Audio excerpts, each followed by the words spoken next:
lo que nos cambió la vida de alguna manera y lo que hizo que fuera... ¿me queda un minuto?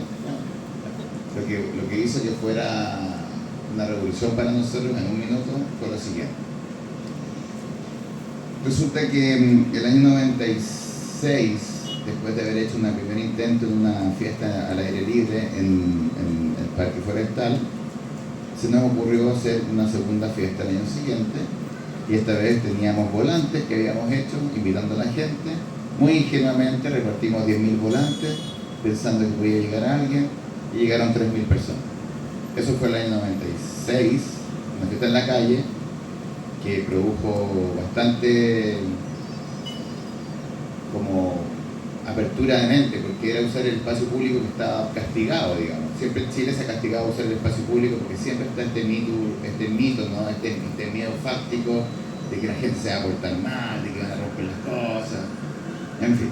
Bueno, empezamos a hacer estas fiestas en las calles, no paramos más, y básicamente terminamos el año 2000 o 99-2000 haciendo nuestra última fiesta en el Parque Forestal. Obviamente las autoridades nos echaban cada vez más lejos porque, como ustedes bien saben, a los artistas y a la cultura siempre se les premia mucho, entonces cada vez nos iban sacando más a la periferia para castigarnos porque era molesto esto que hacían estos chicos. Y paramos, nos aburrimos, y el año 2003 llega el intendente de Santiago de esa época, Trivelli, y nos dice por qué dejaron de hacer la fiesta. Le explicamos que la mayoría de los alcaldes que eran de derecha nos obligaban a salir de estos espacios para descontaminar el área de esta gente molesta, y resulta que él nos ofrece la Plaza de la Constitución, que es básicamente la plaza que está colindante a la Moneda. Imagínense que hicimos una rave delante del Palacio de la Moneda, delante del Palacio de Gobierno, 25.000 personas que estuvieron ahí todo el día bailando increíble. Y entonces él se sorprende por esto y dice: ¿cómo hacemos que Santiago esté en el centro del mundo de la música electrónica? Como me den que 10 segundos, les cuento. Justo ese año íbamos a Berlín a una gira, a tocar allá en Europa, y nos mandó una carta firmada por el intendente de Santiago, la máxima autoridad de la ciudad, invitando a Berlín, la Love Parade, que es esta fiesta que había nacido en el 89, ya habían pasado hartos años. Y en ese momento llegamos con esta carta a Berlín, le propusimos a la gente de la organización que si podíamos hacer esta fiesta. Se sorprendieron porque llegamos con el permiso en la mano, y en 2005 hicimos nuestra primera fiesta de ese estilo en Chile para 180.000 personas, y la segunda que hicimos fue en 2006 para 400.000 personas aproximadamente. Y ese mismo año, en 2006, se nos invitó a tocar con nuestro propio camión. La Love Parade es una parada, como una parada militar, pero una parada, entonces son camiones, son 10, 15 camiones. En Berlín habían 70 camiones. Y con esto termino, se nos invitó en 2006 a tener nuestro propio camión en Berlín, y tocamos para 1.5 millones de personas en esa fiesta. Y eso es más o menos el legado, a grosso modo, muy rápido el programa. Y en este libro básicamente Manuel tomó la decisión de consolidar la historia con lujo de detalle. En este libro ustedes pueden leer la historia completa, pueden ver todas las fotografías de prácticamente 15, 16 años de vida de nuestro proyecto, los volantes, las imágenes de todas las fiestas y de la cultura que nosotros creamos en Santiago. Muchas gracias.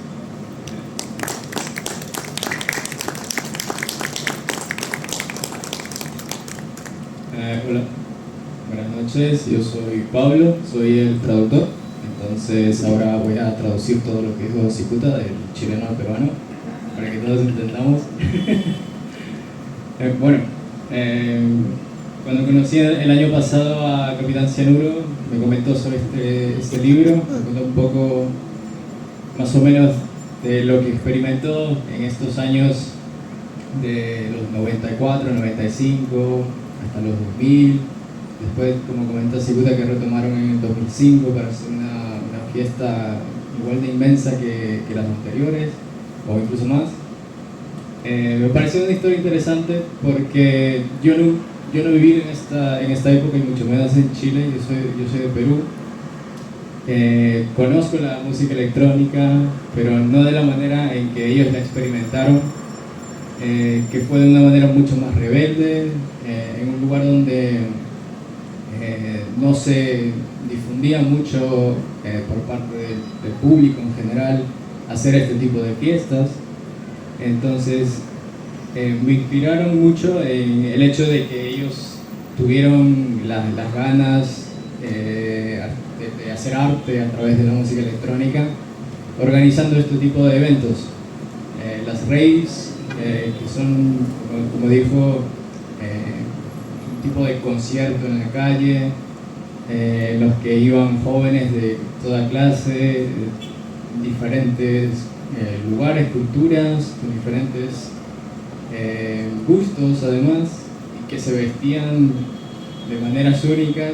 Y eso también me llama la atención, de que creo que dentro de Euphoria, dentro de este libro, se puede encontrar ese tipo de anécdotas en las que Cianuro narra cómo interactuaban incluso ellos como DJs, como organizadores, con todas las personas, con todo el público en general. Y además de esas anécdotas, también nos cuenta un poco sobre cómo era el tema organizativo, cómo era enfrentar a la autoridad en algunos casos para hacerse respetar, para poder hacer este tipo de arte. Y más que comentar todo lo que pasa en este libro, me gustaría también hacerles unas preguntas que tengo sobre algunas partes de la obra, para así también poder conversar más y saber su punto de vista, no solamente con el texto, ahora que los tengo aquí cerca. Como traductor también me surgieron algunas dudas que resolvimos en su momento, pero me gustaría que ustedes también las sepan. Por ejemplo, cuando ustedes comenzaron, ¿tenían tal vez sintetizadores o tenían alguna herramienta o instrumento musical? Quisiera que nos expliquen un poco más de cómo promovieron este tipo de música en los 90, porque era mucho más difícil el acceso a los instrumentos musicales de música electrónica. Entonces, yo voy a contar eso porque es la parte que me toca a mí. Yo soy el que ve la parte artística del colectivo y la parte musical. Yo venía de una escuela desde el colegio, donde tuve la suerte en los años 80 de que todavía habían tornamesas y cassette, o tocadiscos, ¿cierto? Y cassette. Entonces, en mi escuela de poner música en el colegio era ir con la tornamesa de la casa, ¿cierto? Papá, préstame el tocadisco, déjame sacar la casetera, y mi socio, mi otro amigo, hacía lo mismo con el equipo de su casa, y de alguna manera comprábamos un mixer o un mezclador muy básico, tal vez una casa electrónica, y ahí nos ingeniamos para trabajar de una manera muy básica con esto. Y esa es la cultura del DJ que empezó a florecer en esa época, y esa es la cultura que se profesionalizó. Y de alguna manera lo que empezó a ocurrir fue que cuando llegamos a los 90, nosotros al menos, como Euphoria, a diferencia de otros grupos que eran mucho más tal vez estrictos en su propuesta técnica de máquinas, de sintetizadores, de secuenciadores, y tal vez eran creadores de música, nosotros veníamos de la línea de lo que hacíamos bailar esta música. Entonces nuestra función en esta escena electrónica fue comenzar las fiestas, pero las fiestas donde se bailaba.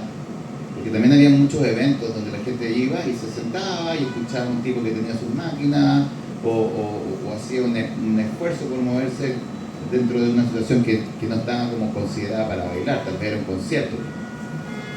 Así que nuestra arma fue la tornamesa. Nuestro instrumento fue el mezclador y la tornamesa. Ese fue nuestro. gracias. Y bueno, ahora para Cianuro, que acaba de amenazarme si no le pregunto. Bueno, me gustaría saber por tu parte, ¿cuál fue una de las experiencias más grandes que tuviste al organizar estas fiestas, estas Open Rave de 95 al 2000? ¿Y cómo lo recuerdas? ¿Cómo lo hiciste? Porque hay partes en las que tuvieron problemas también como económicos o cosas que salían mal, o problemas de los viajes con los DJs. Cuéntanos un poco sobre eso. A ver, primero voy a decir que el libro tiene un objetivo y el objetivo es armar historia. Y a mí me encanta armar historias porque la historia la escribe justamente quien tiene la pluma. Por lo tanto, si hay mentira o de verdad ese es el problema del escritor. Yo escribo la historia. En esta historia te respondo que dentro de los eventos para mí más importantes que nosotros hicimos durante el tiempo que estuvimos haciendo eventos, más allá de tener los paredes en Chile, 500.000 de personas, todo lo demás, yo creo que el más simbólico evento que pudimos haber hecho fue al frente del Palacio de Gobierno. Ese año se cumplían 30 años del golpe de Estado en Chile. Lo hicimos además un 21 de diciembre. Se nacía el verano. Lo hicimos en un lugar donde nadie, absolutamente nadie, había intervenido en ese espacio porque es casi un espacio prístino para las autoridades. Nosotros metimos música electrónica.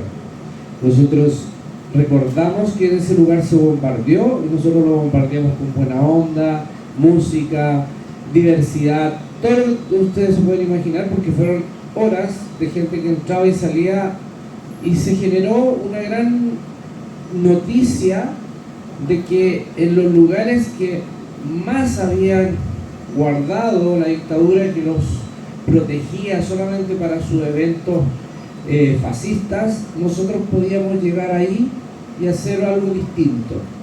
Y por eso yo creo que en ese momento, y de hecho yo cerraba los eventos, yo no soy DJ, pero sí que tomaba el micrófono y cerraba los eventos, lo digo en ese momento. En este lugar que hace 30 años bombardearon, nosotros hoy día lo bombardeamos con buena onda y música. Hoy día le estamos recuperando a la ciudad de Santiago los espacios.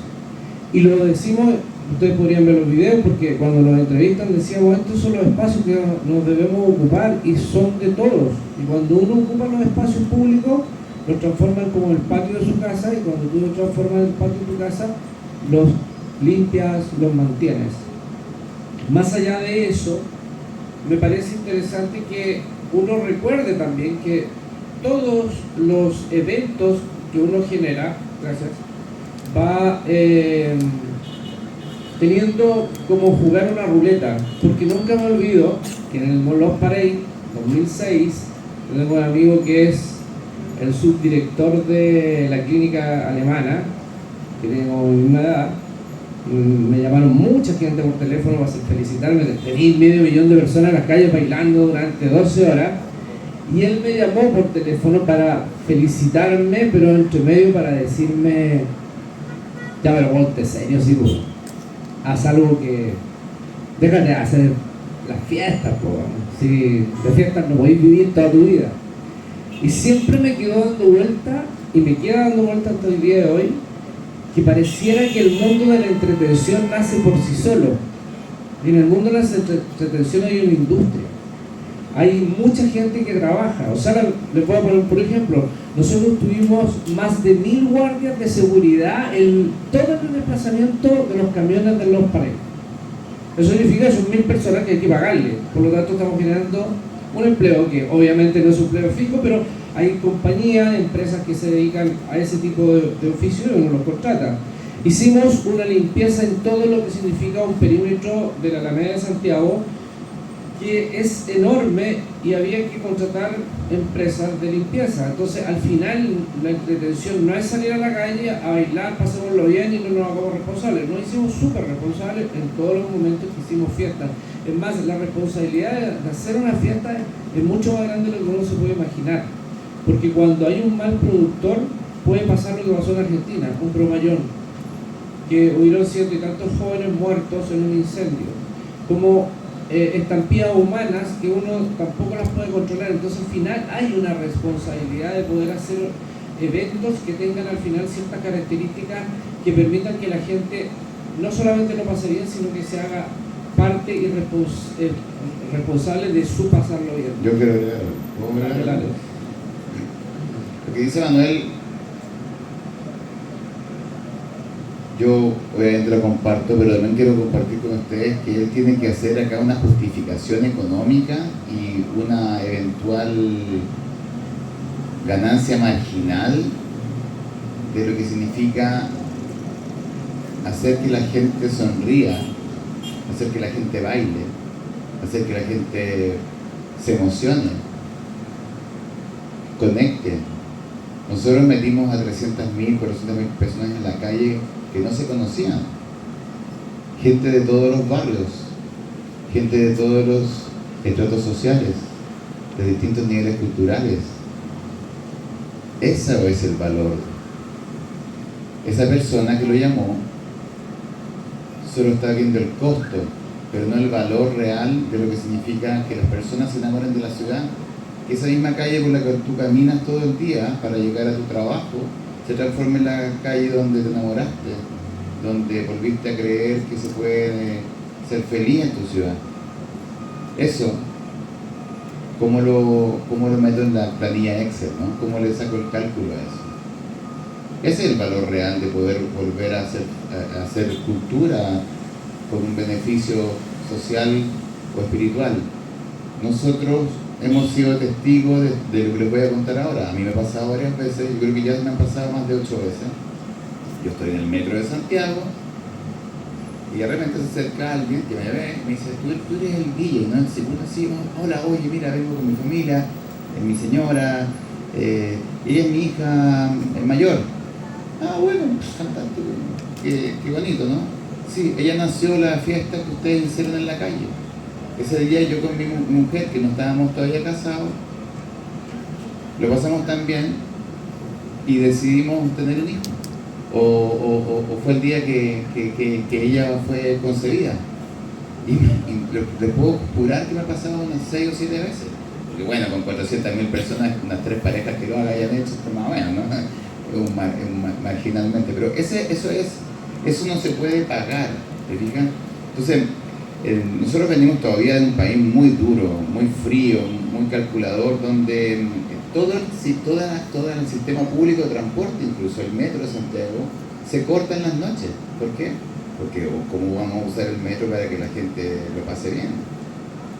El metro de Santiago el día domingo abre a las 8 de la mañana.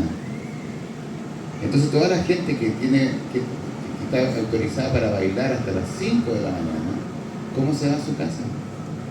No todos tienen plata para tener un auto, no todos tienen dinero para pagar un taxi. Entonces no hay una visión de cómo hacer que la gente sea feliz o lo pase mejor. Puede hacer que vivamos un mejor lunes o una mejor semana. Eso.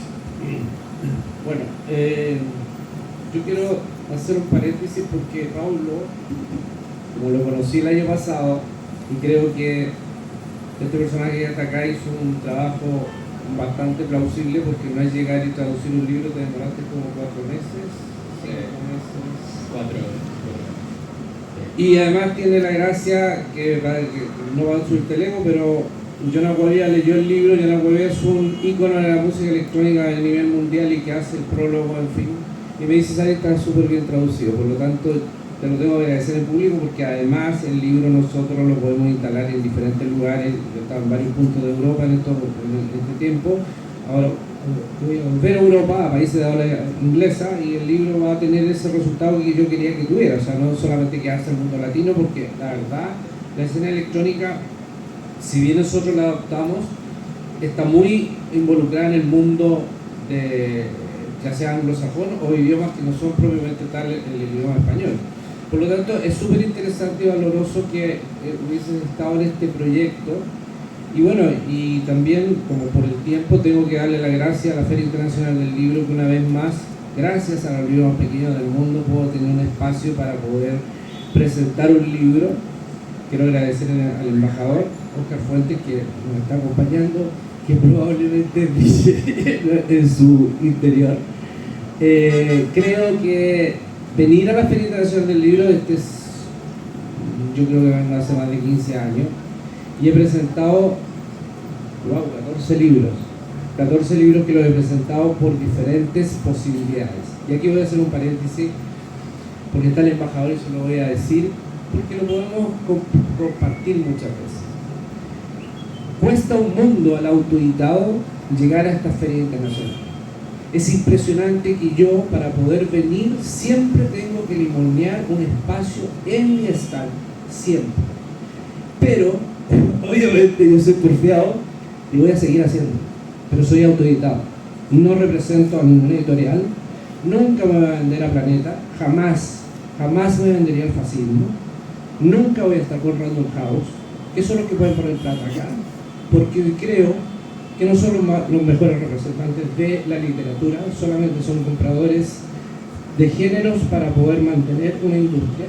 Pero sí lo que digo, desde esta perspectiva, es que quien quiera escribir hoy día más que nada, y Pablo es un ejemplo, pueden crear sus propias editoriales en internet.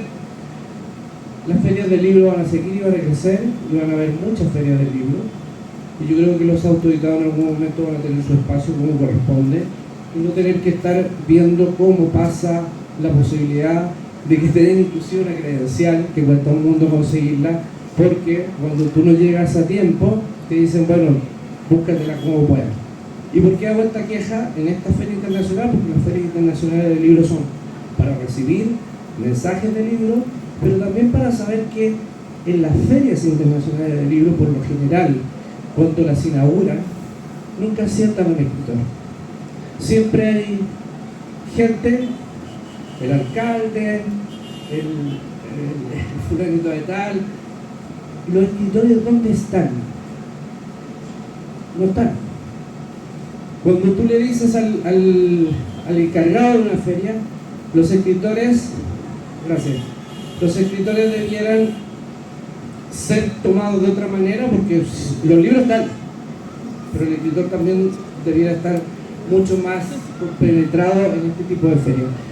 Quería hacer eso porque justamente yo creo que esta es la retroalimentación que tenemos en esta feria de libros, nosotros que somos escritores y que tomamos este oficio y que trabajamos para que justamente la industria del libro siga creciendo. Doy las gracias siempre a las ferias internacionales, pero también los tirones de oreja para que abran una ventana, digan a ver cuántos autoeditados pueden entrar por esta vía, porque las vías oficiales de repente cortan esa posibilidad. Por eso yo le doy la gracia a los libros más pequeños del mundo, porque no tendría sala para presentar libros si no fuera por ello. Entonces al final siempre uno tiene que andar buscando por aquí, por allá, por acá, y me pasa lo mismo en Guadalajara, me pasa lo mismo en Santiago de Chile, Colombia, porque esa es parte del autoeditado. Agradezco a Villa Ciputa, un rato más va a tocar en Casona Camaná, Paulo, y a ustedes por habernos esperado, porque veníamos en un tango y eso nos recuerda que estamos en Lima, la Gris. Gracias.